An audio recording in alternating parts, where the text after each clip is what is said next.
Hello, this is Emma Rose, and I ask who's speaking.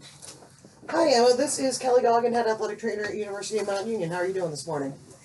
I'm good, how are you? I'm doing well, thank you. I'm sitting here with our search committee.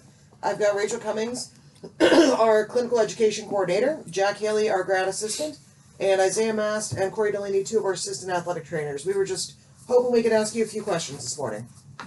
Yes, ma'am. Why don't you start off and just tell us a little bit about yourself? Well, I'm currently finishing my undergrad in athletic training, and my clinical rotation is a Division III football team. I'm from a small town in southern Ohio, the absolute middle of nowhere. So I'm used to being in a small town like the Lions, I guess. I'm looking to find a new home for the next 2 years to finish or to start a master's degree and finish it.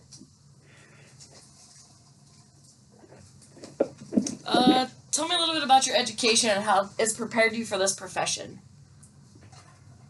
So my education, the last few years of my undergrad, we've kind of hit a few bumps with some tragedies and some unexpected turns.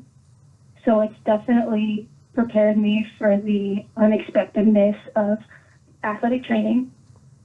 It's showed me that I need to always be prepared for something to change and not just settle into the comfortable every day is always going to be the same, because that's never the case.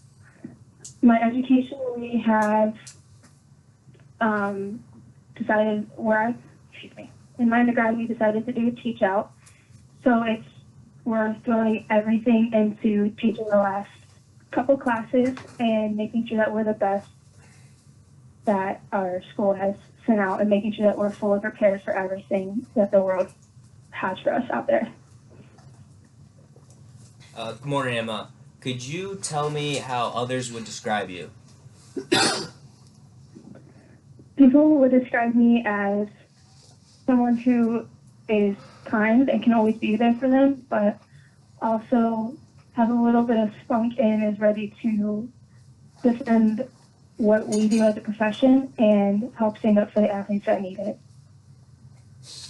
Why did you choose to go into athletic training as a career? I was like everybody, or most of the people who go into athletic training. I was an athlete who got injured. My athletic trainer at my high school wasn't very good at her job, and I wanted to provide better health care to high school athletes. My mom's also a PTA, and I've seen the clinical side of the clinical options that we have, and it wasn't something that I liked. And I found athletic training, and it was definitely something that sparked my interest, that I could be back out on the field, but also help those athletes get better. All right, Emma, what would you say your strengths are? My strengths are taking initiative and making sure that everything's ready for the day, and making sure that the athletes have everything they need to have a positive or a productive practice from what I can give them. I definitely, as every athletic trainer should, pride myself in how I can tape or prepare pre-treatments for my athletes. What areas do you feel weaker in? What do you think you can improve upon? I definitely think I could improve on my evaluation skills, because I tend to zero in on one certain thing instead of ruling in and ruling out, and coming off more confident in the things that I decide.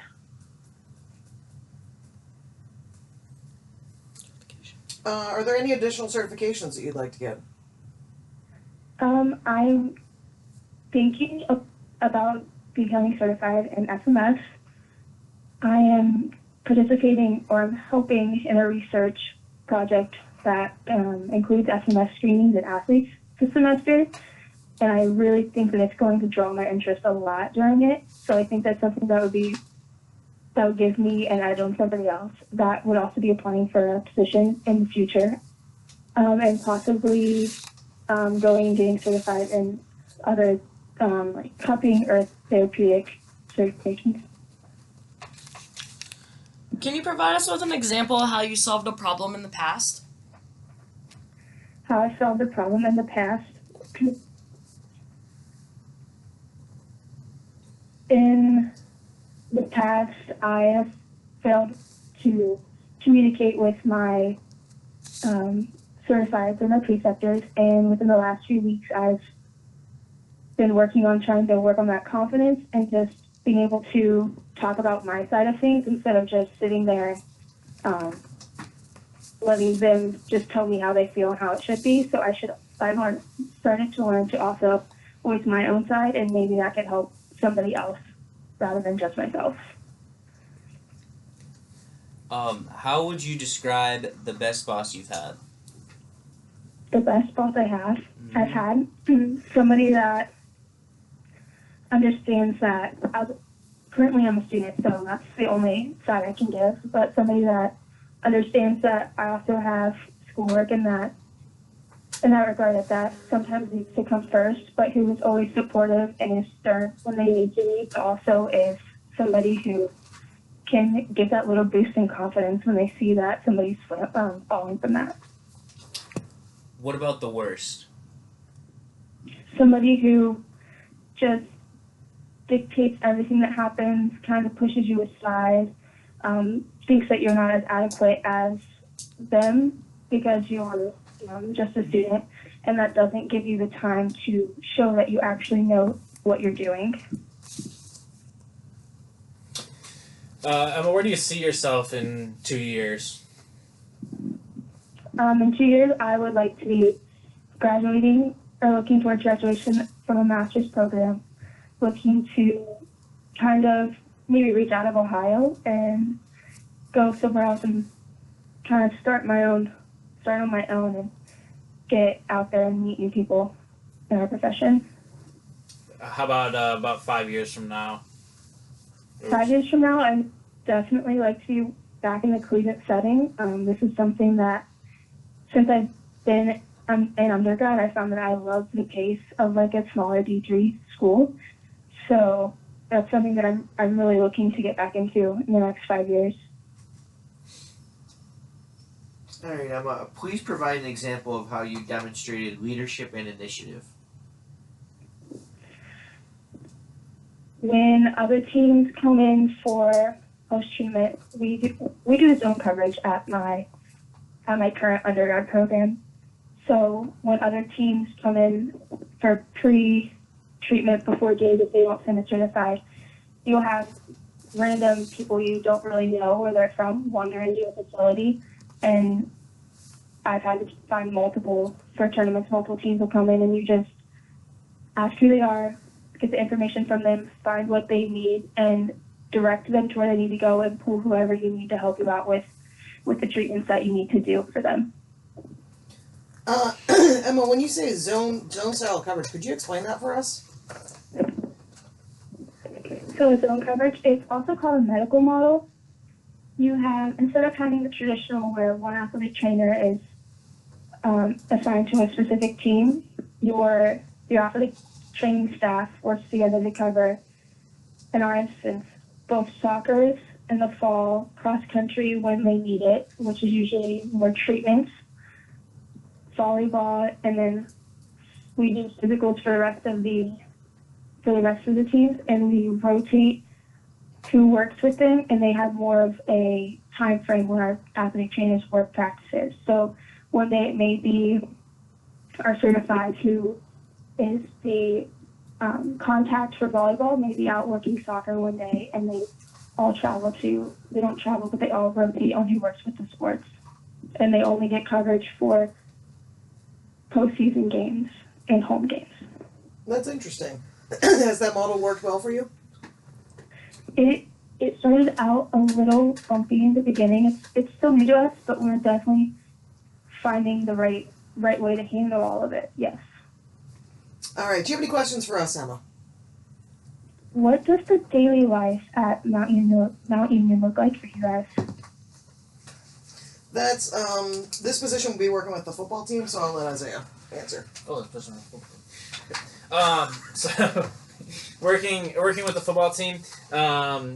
Our schedule in the fall gets us crazy, but that's the way the football is. Our football team has a much larger roster than most collegiate teams do, so we have about 220 football players on our roster, and so typically what our day will look like is we start about 9 or 10 a.m. Depending on if we have a coaches meeting that day or not, and then we'll do treatments in the morning before lunchtime, and then following lunch is kind of when we get into our pre-practice routine.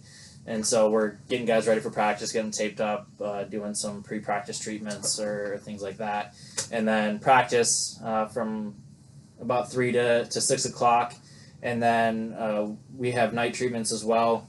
So one of the two of our certified athletic trainers that work with football, either myself or Corey, will stay for night treatments and just kind of be able to wrap up any guys that couldn't make it in because of class or meetings or whatever else that they had. So that's pretty typical Monday through Thursday, and then we have our games on Saturdays, which we will be for all home games and travel with the team as well for games on Saturdays, and then our JV team plays typically on Sunday afternoons, and so one of us between Corey and myself will travel or cover that game as well. So in the fall, it's a 7 days a week job, unfortunately, but that's part of the fun of it as well. With our team being as good as they are, it makes it exciting. So as a GA position, you wouldn't be expected to be there all day every day.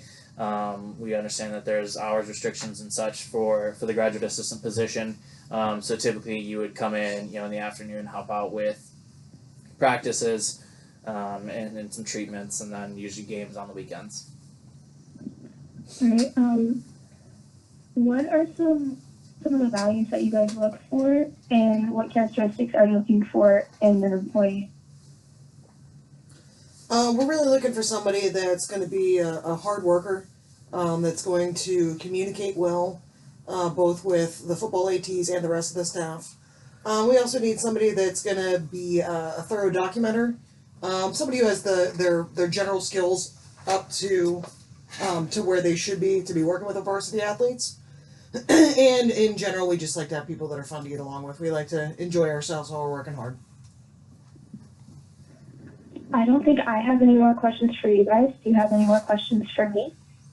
No, I think we are good. Thank you so much for your time this morning, Emma. We really appreciate it, and we will be in touch. Alrighty, thank you so much. Bye. Bye.